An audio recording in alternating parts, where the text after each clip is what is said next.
Leşimizni başlaymiz, hürmetli vatandaş. Yukarıdaki senin devamı bugün 2019 yıl 5. ayının 12. günü heptiki yekşembe. Endiki mavzumunda Prezident Trump'ın sabır takt çeklik. Amerika Cumhur Saudi sohbeti Amerika Saudi uruşuyla kaledi ki sohbet olmaydı. Mavzula haber 5. ayının 11. günü birleşmek Sri Lanka'nın haber mındak başlandı. Amerika bilen Cumhur'un yeni bir nöbetlik sohbeti Amerika tam oydu bedi normasını kemeytken yaki tanışıgen kölenge olsa da köngüldükecek ahırlaşma. İki taraf devamlı sohbet kılışımız. Değişken bolsun mu Cumhur taraf hatta bir tarafta soğa doğru iş kılıp bir tarafta sohbet kılımız degen bolsun mu? Lekin Amerika teheme köp Cumhur tovarlarga tam oydu bedi koyuş tertiplerini harekete keltirdi. Bu hareket Beijing'e şunda agahlandırış verdi ki Amerika koşulgan Saudi kelişimi imzalaşını işe aşır almasan Cumhur Amerika devamlı Saudi uruşu kılıdı. Herkes devamlı sohbet kılmayı. Amerika Koşma Ştatları'nın Prezident Trump 11. günü Twitter'da fikir kaldırıp chet ellerde zavut kurgan Amerikalıkların müracaat kılıp eğer başka işten halas bulumen desen mesele bek adde. Zavutları kaytırıp vatanga elip gel. Yani Xudo köpeğini kaytırıp yenip gel. Cumhur'un Mavaziri Liuha bay normasını yukarı götürüş aval Amerika'da sohbet kuruşu yetip gel. Bu kadar reis Xi Jinping'in alayda elçisi süptede emez. Belki besimge takabül duruş için Amerika kelgen idi. Sohbet vekili Liuha Cumhur'un.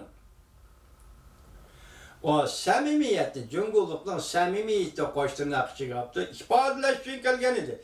Lekin haberlerge asaslanğanda Liuha Amerika tarafke menen küçüm yetmedi. İki devlet başlıkları karar kılışı gerek degen imiş. Muavin Vezir Liuha'nın samimiyeti ve Cumhur'un reisi Xi Jinping'in Prezident Trump yazgan çıraylı xetimi Prezident Trump çıraylı xet yazdı degen tukat kendilik siyele. Şu çıraylı xetimi Amerika tarafka kar kılmadı. Prezident Trump hükümeti baş normasını yukarı götürüp de kalmazdan Cumhur'dan import kılıngan 300 milyar 250 milyon dolarlık tuğar mallığa yukarı normalde baş koyuş.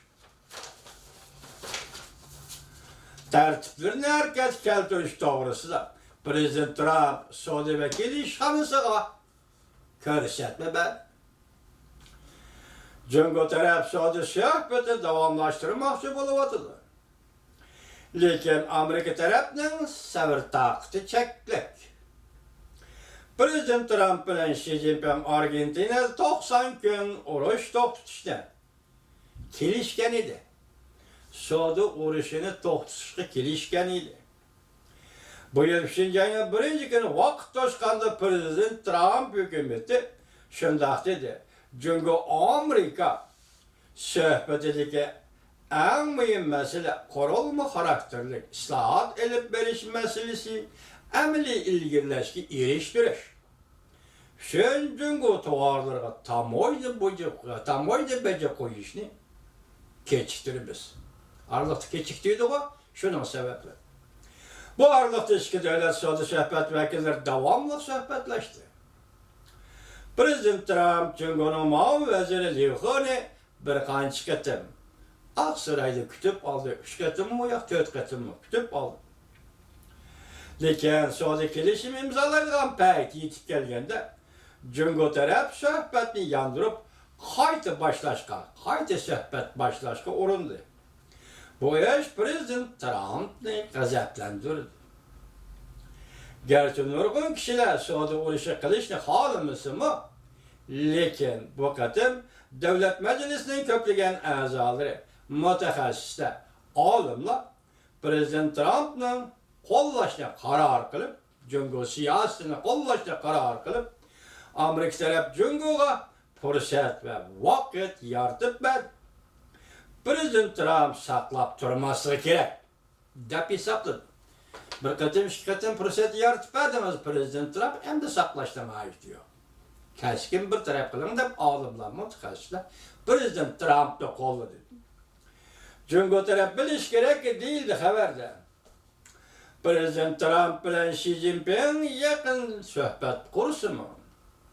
Agar Amerika tarafni rozi qiladigan bir kelishim o'tirg'a chiqmaydi ekan, Prezident Trump yanala burilibla ketib qoladi. Shundan keyin Amerika Jungo savdo so'rkilishni bartaraf qiladigan suhbat usuli savdo urushini qilib yoki savdo urushini davomlashtirib suhbat qilmaydigan bir shaklga kirib keladi. Rahmat vatandaşlarım, leksiyalarni anlaganlarga.